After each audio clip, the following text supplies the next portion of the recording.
tahun 2030. Gedung-gedung tinggi mencakar langit Nusantara yang lembab. Inilah ibu kota baru Indonesia, simbol modernitas yang diukir di jantung Kalimantan. Jalan-jalan lebar, diapit pepohonan rindang, diramaikan kendaraan listrik. Di kejauhan Istana Presiden berdiri megah, lambang kebanggaan nasional. Namun di balik gemerlapnya permukaan, arus gelisah mulai terasa.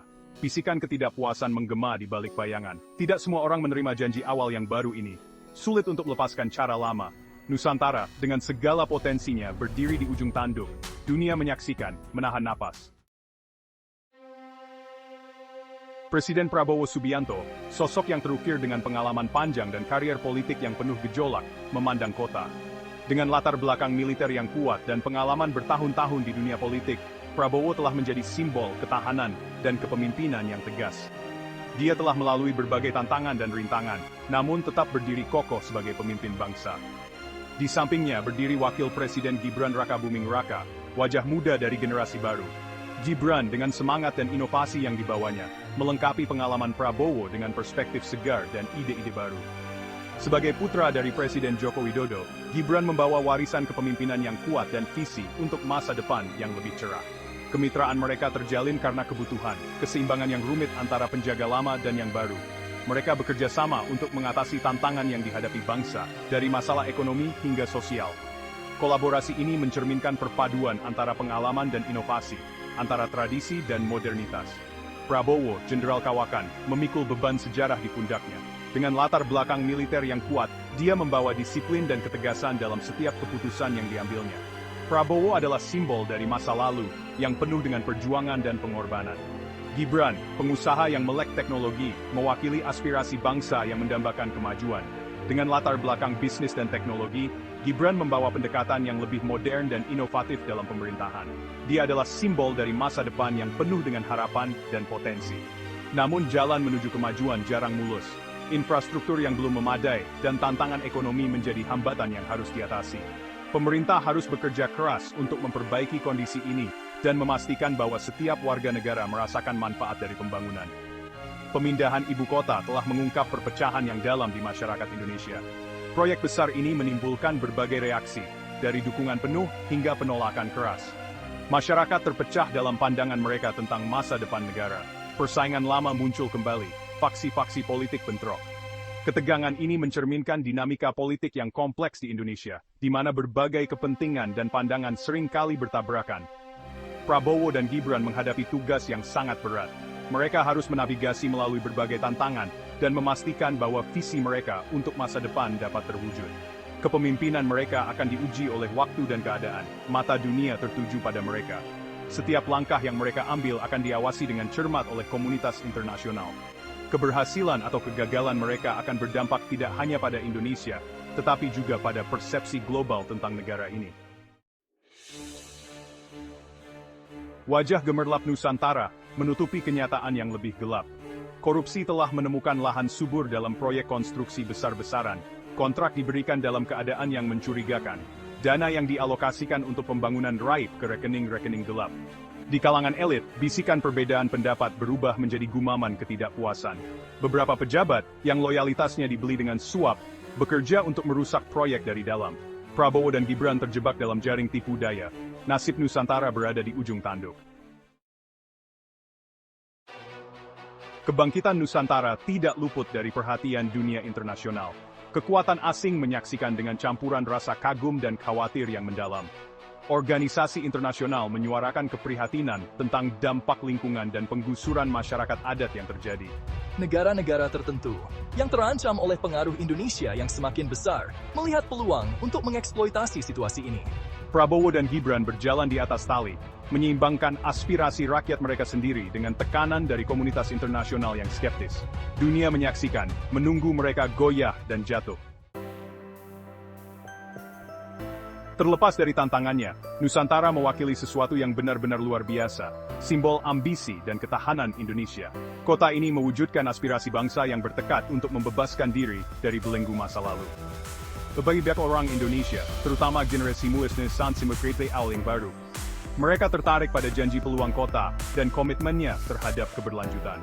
Komunitas internasional, meski menyimpan keraguan, juga mengakui potensi Nusantara. Investor asing menggelontorkan uang ke dalam ekonomi kota yang sedang berkembang pesat. Nusantara berdiri sebagai suara harapan, tidak hanya untuk Indonesia, tetapi juga untuk kawasan dan dunia. Pembangunan Nusantara yang pesat harus dibayar mahal. Relokasi ibu kota telah mencabut ribuan orang. Mantan penduduk Jakarta bergulat dengan ketenangan dan keterasingan relatif dari rumah baru mereka. Masyarakat adat menghadapi masa depan yang bahkan lebih tidak pasti. Cara hidup tradisional mereka terancam oleh penggundulan hutan dan polusi. Ketegangan sosial membara di bawah pekeran. Masnya penduduk baru telah membebani timur facial kot. Prabowo dan Gibran menghadapi tindakan penyeimbangan yang sulit. Pertanyaannya adalah, dapatkah mereka membangun kota yang benar-benar inklusif, yang bermanfaat bagi semua warganya? Larut malam, sebuah pesan berkode tiba di saluran pribadi Presiden Prabowo. Pesan ini tidak seperti pesan biasa. Ia datang dengan kode yang hanya bisa dipecahkan oleh segelintir orang di dunia ini. Pesannya singkat, samar, tetapi maknanya jelas. Nusantara dalam bahaya. Kata-kata yang tertera di layar itu cukup untuk membuat siapapun merinding. Ada konspirasi yang sedang terjadi, sebuah rencana untuk menyabotase kota dan menggoyahkan negara. Di balik layar, sekelompok orang dengan niat jahat sedang merencanakan sesuatu yang besar. Pesan tersebut menunjukkan organisasi bayangan dengan sulur yang menjangkau jauh ke dalam pemerintahan. Mereka bukan sekadar penjahat biasa, mereka adalah ahli strategi yang tahu bagaimana memanipulasi sistem. Prabowo, seorang pemimpin kawakan, merasakan hawa dingin menjalari tulang punggungnya. Dia tahu bahwa ini bukan ancaman yang bisa diabaikan. Dia mempercayai sumbernya secara implisit. Sumber ini telah memberikan informasi yang akurat di masa lalu, dan kali ini tidak berbeda. Dia segera memanggil Gibran dan tim kecil penasihat setia elit. Mereka adalah orang-orang yang dia percayai dengan hidupnya, dan mereka tahu betapa seriusnya situasi ini. Tim segera bertindak, meluncurkan penyelidikan rahasia untuk mengungkap kebenaran. Mereka bekerja tanpa lelah, menyisir setiap petunjuk dan menghubungkan setiap titik. Mereka harus melangkah hati-hati, karena musuh itu licik dan memiliki koneksi yang baik. Setiap langkah yang salah bisa berakibat fatal, tidak hanya bagi mereka, tetapi juga bagi seluruh negara. Nasib Nusantara berada di ujung tanduk. Setiap keputusan yang diambil sekarang akan menentukan masa depan negara ini. Mereka tahu bahwa waktu tidak berpihak pada mereka, dan setiap detik yang berlalu membawa mereka lebih dekat ke titik tanpa kembali. Seiring dengan pendalaman penyelidikan, Prabowo mendapati dirinya bergulat dengan dilema yang menyakitkan. Siapa yang bisa dia percayai? Setiap panggilan telepon, setiap pertemuan, setiap percakapan bisikan memiliki nada jahat. Beban kepemimpinan menjadi hampir tak tertahankan. Dia melihat pengkhianatan di mata orang-orang yang pernah dia anggap teman. Yang menambah gejolaknya adalah pengetahuan bahwa setiap kesalahan langkah dapat menjerumuskan bangsa ke dalam kekacauan.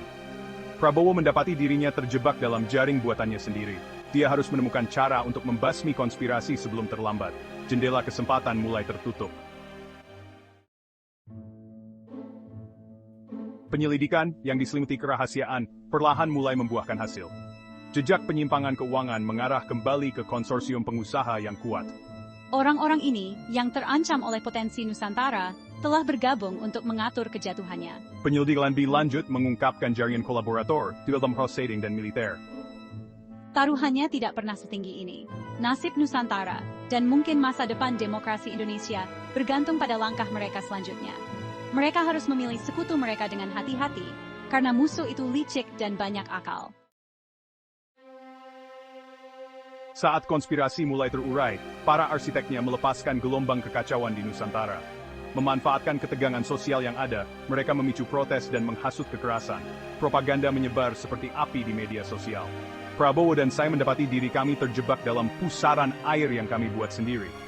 Media internasional turun kota mengabadikan setiap bentrokan. Kita harus menemukan cara untuk memadamkan kerusuhan dan mengungkap konspirasi ini. Situasinya mengerikan, tetapi Prabowo melihat unsur politis resin. Di tagfai ini dipertaruhkan. Dihadapkan dengan meningkatnya kekerasan, Prabowo membuat keputusan yang berani. Dalam pidato yang disiarkan televisi secara nasional, dia mengungkapkan keberadaan konspirasi tersebut. John Risung dan Exflip. Nama-nama yang dia ungkapkan mengirimkan gelombang kejut ke seluruh negeri. Beberapa menolak untuk mempercayai tuduhan tersebut, sementara yang lain menuntut keadilan. Para konspirator menyerang dengan amarah yang putus asa.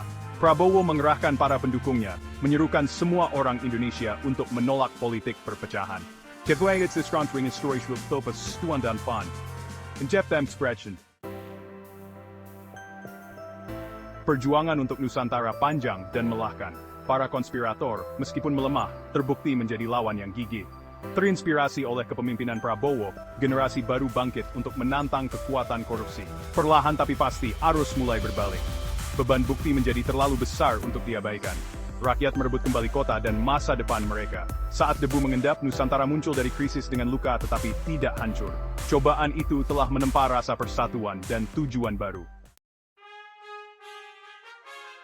Warisan Nusantara pada akhirnya adalah ketahanan dan harapan. Di tengah krisis yang melanda, Nusantara menunjukkan bahwa harapan bisa tumbuh dari reruntuhan. Masyarakatnya, yang pernah terpecah belah, kini bersatu dalam semangat kebersamaan dan ketahanan. Mereka membangun kembali kota mereka dengan tangan mereka sendiri, menunjukkan bahwa kekuatan sejati terletak pada persatuan dan kerja keras. Kota, yang digagas sebagai simbol ambisi Indonesia, telah diuji oleh api dan muncul lebih kuat. Gedung-gedung pencakar langit yang menjulang tinggi dan ruang hijau yang luas adalah bukti nyata dari tekad dan kerja keras masyarakat Nusantara. Pada malam hari, kota ini bersinar terang, mencerminkan harapan dan masa depan yang cerah bagi seluruh bangsa. Prabowo, kepemimpinannya ditempa oleh krisis, muncul sebagai sosok pemersatu. Dalam setiap langkahnya, ia menunjukkan komitmen untuk membawa perubahan positif. Bersama dengan para pemimpin komunitas yang beragam, ia bekerja tanpa lelah untuk memastikan bahwa setiap suara didengar dan setiap kebutuhan dipenuhi. Bersama Gibran, mereka berdiri teguh, memandang masa depan Nusantara yang damai dan makmur. Nusantara berdiri sebagai suara harapan, tidak hanya untuk Indonesia tetapi juga untuk kawasan dan dunia. Dari pemandangan kota yang indah saat matahari terbit, hingga wajah-wajah penuh harapan di jalan-jalan, Nusantara adalah simbol dari apa yang bisa dicapai ketika sebuah bangsa bersatu.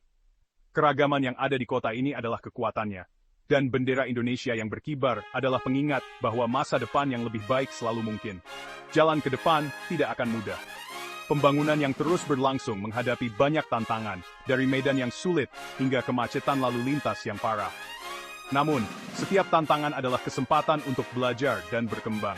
Para pekerja konstruksi yang gigih dan dedikasi mereka adalah bukti bahwa dengan kerja keras, tidak ada yang tidak mungkin. Bekas luka krisis sangat dalam dan tantangan yang dihadapi Indonesia tetap besar. Bangunan-bangunan yang ditinggalkan dan bencana alam yang melanda adalah pengingat akan masa lalu yang sulit.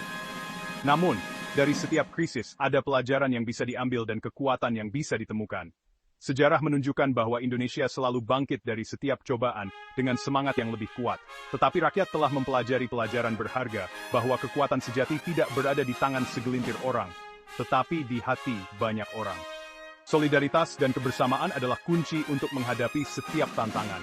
Dari protes damai hingga pertemuan komunitas, rakyat Nusantara menunjukkan bahwa ketika mereka bersatu, mereka bisa mengatasi apapun. Dan itu adalah warisan yang layak untuk diperjuangkan.